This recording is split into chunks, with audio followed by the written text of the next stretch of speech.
¿Qué tal? ¿Cómo están? Qué gusto que nos acompañen. Ya noche de martes con mucha información.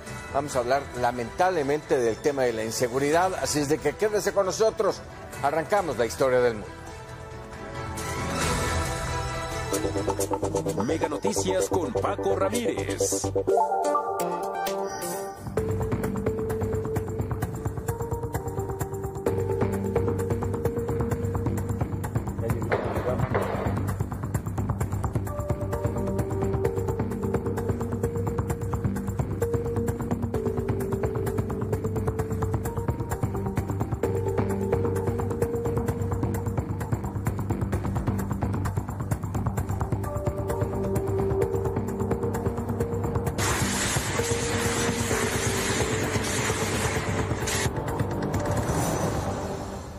No hay peor ciego que el que no quiere ver. El país sigue incendiado. Chiapas vive momentos dramáticos y ni siquiera su gobernador parece estar consciente de ello. Guerra por el territorio, desplazados, cobros de piso a lo largo y ancho del país. Otro ejemplo, Guerrero, cuarto secretario de Seguridad en lo que va de una administración deficiente y gris, hundidos en la inseguridad y la violencia. Otro mando policíaco asesinado, no uno más, sino un importante estratega de la Ciudad de México y perfilado a la seguridad federal. Asesinado a plena luz del día, en la calle, de un solo tiro, sin anillo de seguridad. Una ejecución preparada minuciosa y detalladamente. La agresión más importante que ha sufrido un funcionario de seguridad de nuestro país desde el atentado, y ojo, contra Omar García Harfuch, el futuro secretario de Seguridad Federal. ¿A dónde vamos? ¿Qué está fallando en el sistema de inteligencia? Vulnerados vergonzosa y alarmantemente. ¿Cuál es el nivel de inteligencia y estrategia del crimen organizado, del narcotráfico? ¿Quién está detrás y cuál su intención? ¿Será que no quieren que se terminen los abrazos? Como sea, es un desafío más al Estado mexicano y a su próxima administración. 193,000 homicidios y contando. Vámonos con los datos duros de la inseguridad en México. Adelante, Jorge Chaparro. Desde el fin de semana se conoció que 13 municipios de Chiapas enfrentan bloqueos que impiden el acceso o salida de los pobladores, así como de los servicios. Debido a esto, se registra ya un desabasto de los productos de primera necesidad en la zona serrana de Chiapas, mientras que el gobernador simplemente minimiza o rechaza que haya algún problema. Desde 2021, esta región se convirtió en una zona en disputa entre los cárteles Jalisco Nueva Generación y de Sinaloa, pues representa un paso para las drogas de Centroamérica a México. Pero no es un hecho aislado de violencia. En Guerrero, el secretario de Seguridad Pública, Gabriel Zamudio López, renunció en medio de una crisis de violencia en la entidad. Es el tercer funcionario en el cargo que renuncia en lo que va del presente año. Mientras en el país se contabilizan 193,129 homicidios, la secretaria de Seguridad, Rosa Isela Rodríguez, habla sobre una reducción de 18% en este delito. Uno de los crímenes de mayor impacto ocurrió el domingo, cuando el coordinador de la Unidad de Estrategia, Táctica y Operaciones de la Secretaría de Seguridad Ciudadana de la Ciudad de México, Milton Morales Figueroa, fue atacado por un asesino solitario.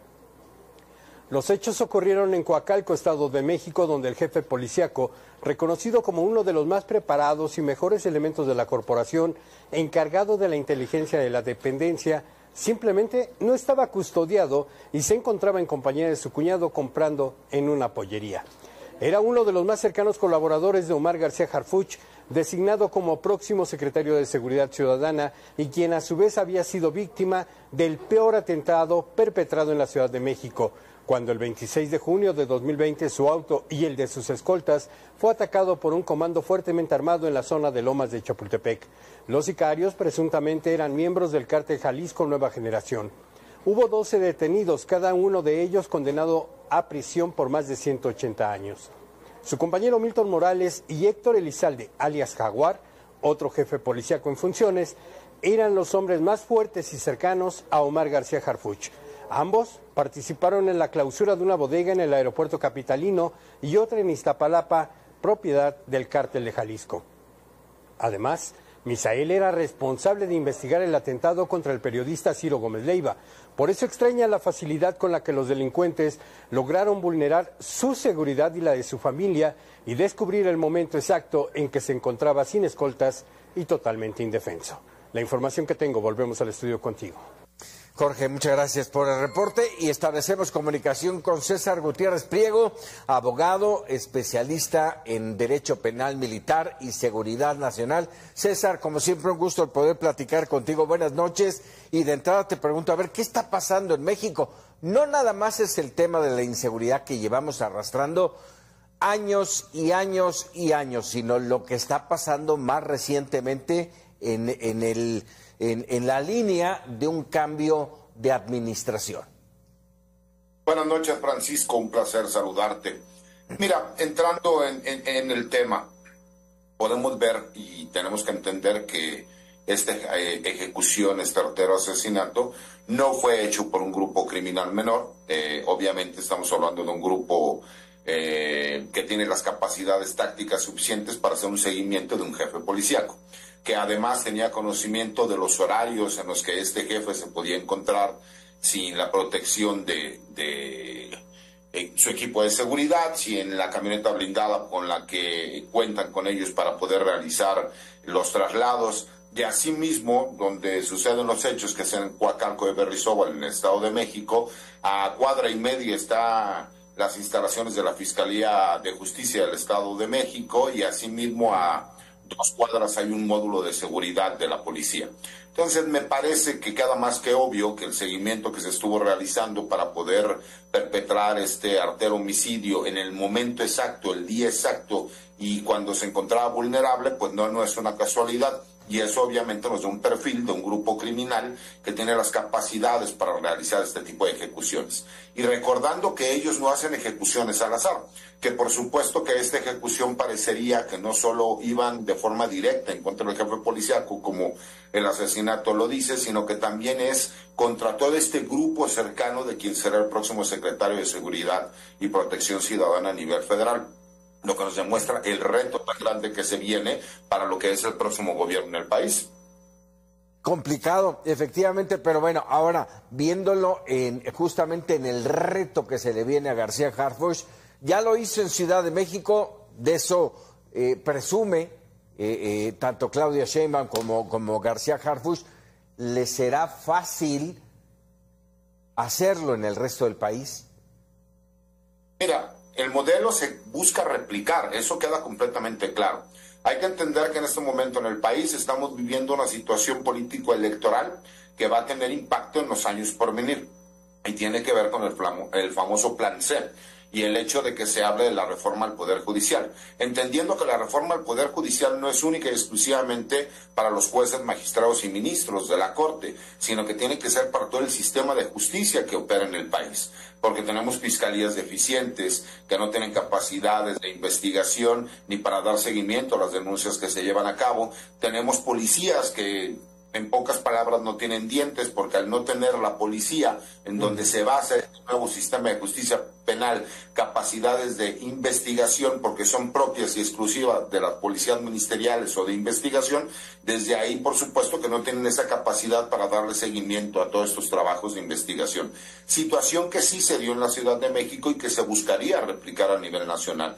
Y me parece que los grupos criminales también están preocupados y ellos ya empiezan a trabajar y a operar de esta forma. Ellos no descansan, ellos no tienen días de asueto, ellos simple y sencillamente buscan, ¿no? Y en este caso el perfil de un policía como el comisario jefe Milton Morales, que no era muy conocido y que solamente las personas que tenían conocimiento de la estructura de la Secretaría de Seguridad conocían a lo mejor el trabajo que realizaba, por lo que te habla de un trabajo de investigación y que incluso pudo haber existido filtraciones del mismo grupo cercano que estaba junto con el comisario Milton. A ver, déjame plantearte dos temas aquí. Por un lado, pregunta, ¿esto que ocurrió es un mensaje del crimen organizado, del narcotráfico, en contra al jefe, a quien será el jefe de la seguridad en el país? Y por el otro, a ver, entendiendo que esta situación se va generando así, los grupos del crimen organizado están perfilándose así, de esa manera? Mira, me parecería que tenemos los antecedentes muy claros, ¿no, Francisco? Hubo un ataque directo en el año 2020 en contra del mismo secretario, ahora exsecretario. Sí. No, así es, donde la verdad es que de milagro no perdió la vida, le costó la vida a 2 colaboradores cercanos de él y a una civil que transitaba en ese horario. Todos pudimos ver, yo en el caso personal que tengo una amistad con el secretario García Harfuch, tuve obviamente la oportunidad de visitarlo, de saber cómo se encontraba y que tuvo que llevar a cabo una rehabilitación de más de un año por los impactos de bala que recibió en la rodilla y en el codo. Y obviamente no cesó el trabajo que se estaba realizando, pero sí ya hay, dicen que no hay que especular, no estamos especulando, estamos analizando lo que parecería de forma clara una amenaza directa en contra de quien es García Harfuch y el grupo cercano que se sabe podría trabajar con él. ¿Por qué? Porque no era del conocimiento público que el comisario Milton era de las personas que ya tenían una invitación para formar parte de este grupo cercano del secretario. Entonces, me parece que los grupos criminales no realizan una ejecución de alto perfil como esta sin saber cuáles son las posibles consecuencias que podría venir. Hay que entender que el trabajo que realizaba el comisario Milton tenía que ver con grupos locales, ¿no?, de la Ciudad de México y el área conurbada junto con el Estado de México y el Estado de Morelos, pero que la mayoría de esos grupos, por supuesto, están ligados a los grandes carteles de la droga nacionales y que tienen presencia a nivel mundial, como es el Cártel del Pacífico, conocido como Cártel de Sinaloa, y el Cártel Jalisco Nueva Generación. Eso nos demuestra que por lo menos desde el año 2020 hay un seguimiento a García Harfuch y a este grupo cercano a él, y que parecería que las capacidades que tienen estos grupos criminales han sido tan grandes e importantes que incluso uno de los policías perfiladores de información no se dio cuenta que por lo menos tuvo que haber traído un seguimiento de días para que ellos pudieran perpetrar este ataque, ¿no? Situación que sucedió en su momento también con el mismo García Harfuch. Entonces, me parece que incluso esto demuestra el nivel de importancia y de capacidad táctica que tuvo quienes llevaron a cabo este artero homicidio, sumado al hecho que sabían no solo el horario, sino el lugar de la ruta de escape, para que curiosamente las cámaras de estos centros de vigilancia conocidos como C4 no funcionaran las cámaras en donde ellos realizaron la huida. Me parece que eso también es un dato para analizar y el reto de lo que se viene, porque a diferencia de este sexenio, lo que sí ha dicho la doctora Claudia Sheinbaum es que se va a trabajar en los delitos que impactan directamente a la sociedad, como el secuestro, el cobro de piso, el robo, la extorsión, todos esos delitos que a lo mejor no pertenecen directamente a los grupos del narcotráfico nacional, pero que sí afectan en el día a día a la sociedad. Oye, finalmente, César, sí preocupa esta vulneración de la inteligencia y de la capacidad organizativa de la seguridad. O sea, que este hombre haya estado solo, sin anillo de seguridad, que lo hayan tenido, valga el término, venadeado, sí, con todo esto que acabas de mencionar, sí preocupa lo que está pasando. Me parece que no solo preocupa, pero a las autoridades en este caso les ocupa, porque desafortunadamente no se sabe que el comisario Milton sí tenía una escolta y que sí tenía un vehículo blindado, obviamente no se encontraban en ese momento en el vehículo, y que a lo mejor él pecó, ¿sí me explico?, de confianza. Y nos demuestra que el crimen organizado no descansa, no tiene vacaciones, no tiene días de asueto y que ellos tienen un único objetivo y que van a hacer todo lo posible para conseguirlo. Y me parece que también lo que ha hecho es que reduoblen los esfuerzos y las medidas de seguridad todas aquellas personas que están trabajando, ¿no? Y más un perfil como el del comisario. No, realmente era una persona muy apreciada porque su trabajo era de investigación. Si bien es cierto, también hacía trabajo de campo. Y de grandes resultados, César, de grandes resultados. Por César, supuesto, los resultados son tangibles, así es. Claro, exactamente. Te agradezco como siempre que nos regales unos minutos. Al contrario, Francisco, un placer. Buenas noches. Muy buenas noches. 100 palabras de Mitzi Cordero. Estamos ya en la recta final de la actual administración federal y entre los múltiples pendientes que quedarán será el no haber disminuido el delito de la extorsión, que ha afectado a productores en Aguacate, en Michoacán, a polleros y transportistas en Guerrero, a restauranteros en Veracruz, una población entera que cultivaba habas en el Estado de México. Y solamente estoy mencionando a algunas de las víctimas. El cobro de piso, a pesar de que inflige un gran daño a la población, dicho por el propio presidente, tiene una cifra negra que no se puede cuantificar, pero se trata de un delito que mutó del secuestro, cuando los criminales se dieron cuenta que requería menos esfuerzo. El costo no es solo económico, ya que tampoco existe una cifra de las personas asesinadas o desaparecidas derivado de este delito. Y es cuando nos damos cuenta que la crisis de violencia en nuestro país tiene raíces tan profundas como oscuras.